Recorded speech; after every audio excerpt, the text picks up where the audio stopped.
Welcome. आज के video में बताने वाला हूँ घर जमीन संपत्ति से कब्जा किस तरीके से हटवा सकते हैं, वो भी बहुत ही पावरफुल कानूनी तरीका इस वीडियो के अंदर बताने वाला हूँ। तो बिना स्किप करे पूरा वीडियो बिल्कुल अंत तक देखना है, कहीं से भी इस वीडियो को स्किप नहीं करना है। और मुझसे अगर कॉल के ऊपर बात करना चाहते हैं, कोई भी लीगल प्रॉब्लम है कोई भी, तो इस वीडियो के डिस्क्रिप्शन में मेरे नंबर भी दिए गए हैं। तो चलिए शुरू करते हैं।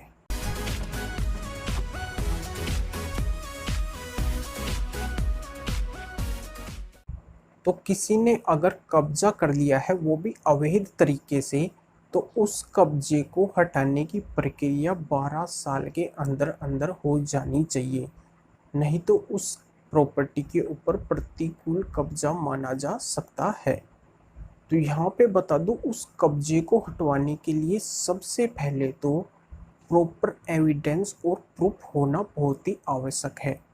यानी कि उस प्रॉपर्टी के कागजात उस व्यक्ति के पास में होने चाहिए जो दावा कर रहा है कि ये प्रॉपर्टी मेरी है और इसके ऊपर इसने कब्जा कर लिया है अवैध तरीके से।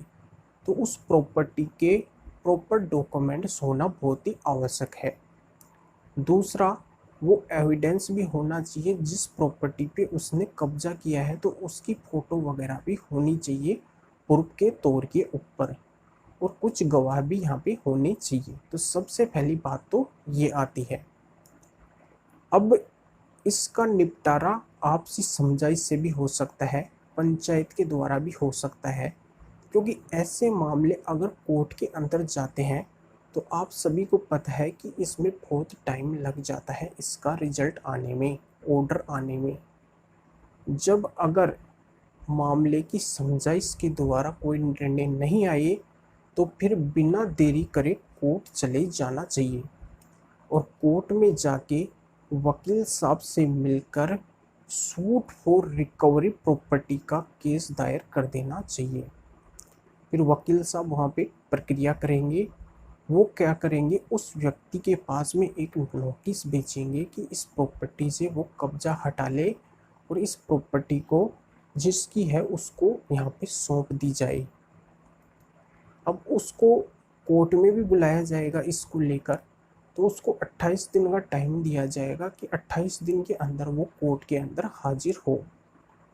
अब अगर वो 28 दिन के अंदर कोर्ट के अंदर हाजिर नहीं होता है, वो आनाकानी करता है और नोटिस को इग्नोर करता है, तो यहाँ पे वकील साहब नोटिस यहाँ पे कोर्ट की मोहर लगवा के कोर्ट के द्वारा भी नोटिस भेज सकते हैं, जिसको समन भी कहते हैं। तो उस नोटिस के पहुँचने के 28 दिन के अंदर उसको कोर्ट के अंदर हाजिर होना पड़ेगा, कोर्ट के अंदर प्रेजेंट होना पड़ेगा। अगर वो इग्नोर करता है उस नोटिस को, वो आता नहीं है, कोर्ट से नोटिस गया है उसके पास में फिर भी वो नहीं आता है, तो यहाँ पे कोर्ट एक पक्षीय डिक्री का आदेश यानी कि कोर्ट का ऑर्डर भी दे सकता है, उस व्यक्ति के पक्ष में दे सकता है जिस व्यक्ति ने ये दावा किया है कि ये प्रॉपर्टी उसकी है। तो यहाँ पे कोर्ट का निर्णय ये आ सकता है, एक पक्षीय निर्णय आ सकता है। अगर वो व्यक्ति वहाँ पे कोर्ट के अंदर उपस्थित नहीं होता है, 28 दिन के अंदर अगर कोई जवाब नहीं देता है, तो बिल्कुल एक पक्षीय यहाँ पे निर्णय आ सकता है।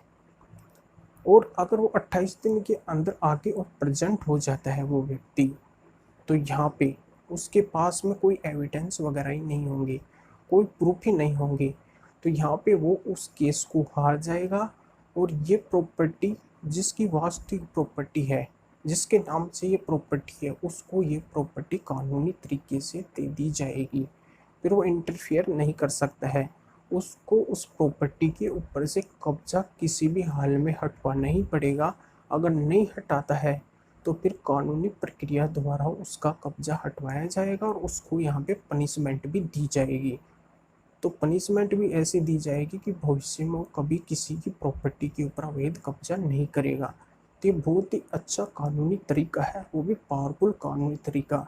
इसमें पूरी कानूनी प्रक्रिया कोर्ट के द्वारा ही होगी और यहाँ पे उसको घबराने की आवश्यकता नहीं है जिसकी प्रॉपर्टी के ऊपर अवैध कब्जा हुआ है। तो ये सारी जानकारी समझ में आ गई होगी।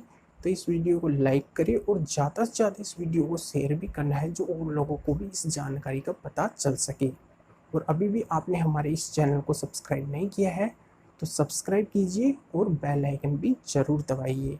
फिर आगे मिलेंगे आपसे नए वीडियो नए टॉपिक के साथ में। आप सभी का बहुत बहुत धन्यवाद।